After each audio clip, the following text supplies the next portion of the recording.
I'm going to read a story called Dust, which in fact is the first story I wrote for this collection. This collection that I called Recognition.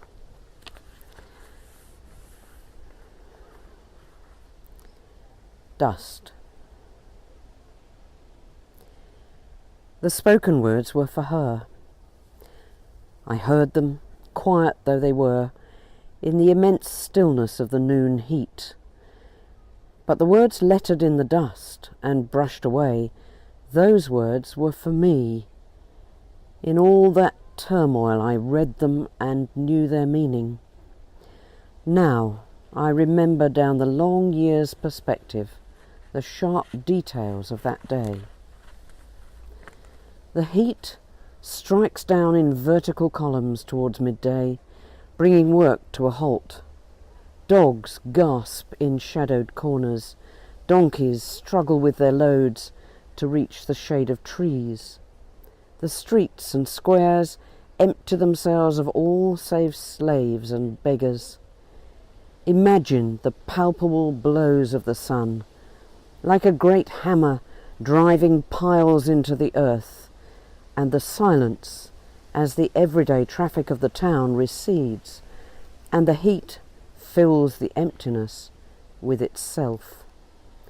Then here, distant at first, then lurching and dragging round corners, the hoarse cry of a crowd, triumph and contempt, mingled in some way that is, even now as I hear it in my memory, less than human, frightening, feral.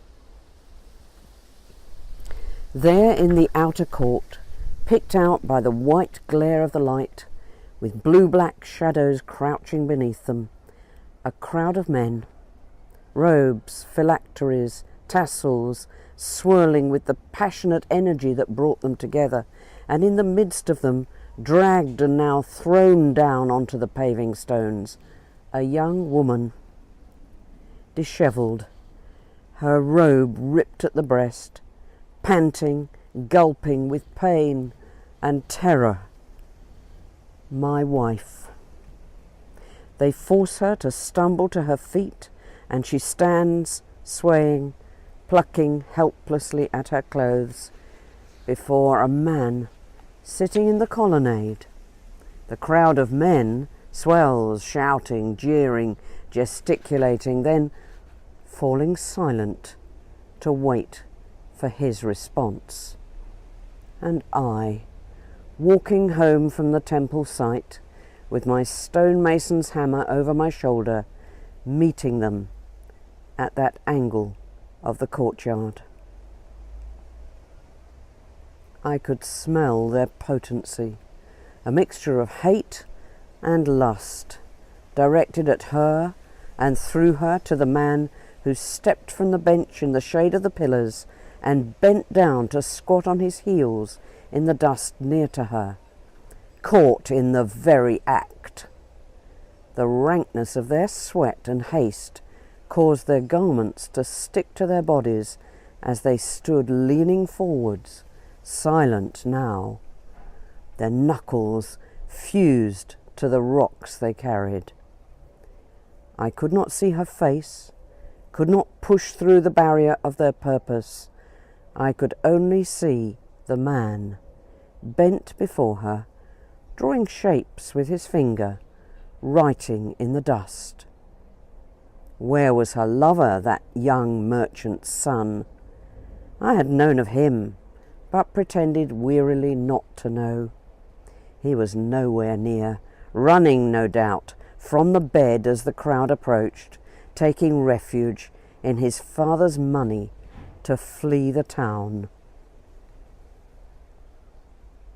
Was it inevitable, this moment of exposure and the months of unfaithfulness that led to it?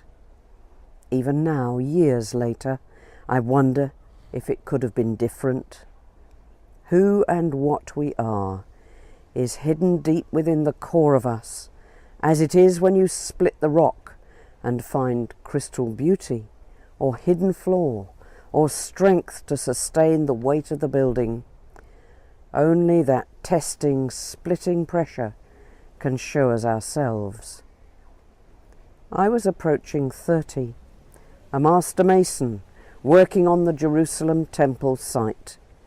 My work was a joy to me, as I believe it is to all craftsmen, and I look back now on the miracle of that gleaming temple rising into the sky, a glory of light and air created from marble so brilliant that it seemed to magnify the very light of the sun.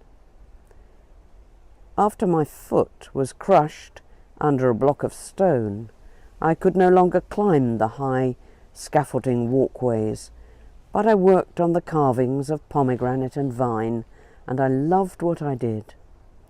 The sharp precision of the chisel exploring the rock, the release of curve and beauty as the flower and leaf and fruit take shape. You would call me quiet, I think, perhaps retiring, absorbed in what my hands were making. She was young, too young at 15 years to be betrothed to a man nearly twice her age. Her father, I remember, eager to marry her off, the young daughter left on his hands when his wife died. There was little love in that home, and she was thrust out into marriage. I could provide for a wife with a good home, and a maidservant for her, respect in the village, and I loved her. She was beautiful beyond my describing, but a wild creature trapped, I realized when I married her. Obedient, frightened, often hiding from me at first. Then her fear became anger, scorn for me in my clumsy attempts to reach her. I had no skill to win or please her. I did not, could not know even how to speak with her. After the accident, she did not hide her contempt. "I had no choice in marrying you," she said, "and now you are lame." A door closed between us. Perhaps it would have helped if there'd been a child in those early years, but I would not wish a child to have been conceived in contempt or reluctance.